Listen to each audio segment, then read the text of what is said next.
గోధుమ రవ్వతో ఎప్పుడు ఉప్మానే కాకుండా అప్పుడప్పుడు ఇలా డిఫరెంట్‌గా ట్రై చేసి చూడండి. టేస్ట్ అయితే చాలా బావుంటుంది. కేవలం 10 నిమిషాల్లోనే ప్రిపేర్ చేసుకోవచ్చు. మిక్సింగ్ బౌల్‌లోకి 2 కప్పుల గోధుమ రవ్వ వేసుకొని, 1 కప్పు పెరుగు, 1 కప్పు నీళ్లు వేసుకొని మిక్స్ చేసుకోవాలి. మజ్జిగ వేసుకునేటట్టుంటే 2 కప్పుల మజ్జిగ వేసుకున్నా కూడా సరిపోతుంది. ఉండలేం లేకుండా బాగా ఈవెన్‌గా మిక్స్ చేసుకొని క్లోజ్ చేసుకొని 10 నిమిషాలు పెట్టుకోవాలండి.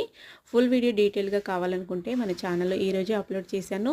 రిలేటెడ్ వీడియోలు కూడా పెడతాను. ఇంట్రెస్ట్ ఉంటే చూడొచ్చండి. మనం దీంతోనే 2 రకాల రెసిపీస్ అయితే ప్రిపేర్ చేసుకోవచ్చు. 10 నిమిషాల తర్వాత మిక్సీ జార్‌లోకి వేసేసుకొని ఒక పావు కప్పు నీళ్లు వేసుకొని ఈ విధంగా మిక్సీ పట్టుకోవాలి.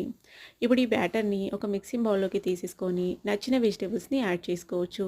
నేను ఇక్కడ క్యారెట్, ఉల్లిపాయలు అలాగే క్యాప్సికమ్ అయితే తీసుకున్నానండి. వీలైనంత సన్నగా తురుముకొని అయితే వేసుకోవాలి. ఇప్పుడు ఇందులో టేస్ట్‌కి సరిపడా సాల్ట్ అలాగే జీలకర్ర కూడా వేసుకొని బాగా మిక్స్ చేసుకొని పొయ్యి మీద ప్యాన్ పెట్టుకొని మనం చిన్న చిన్నగా ఉత్తపంలాగా అయితే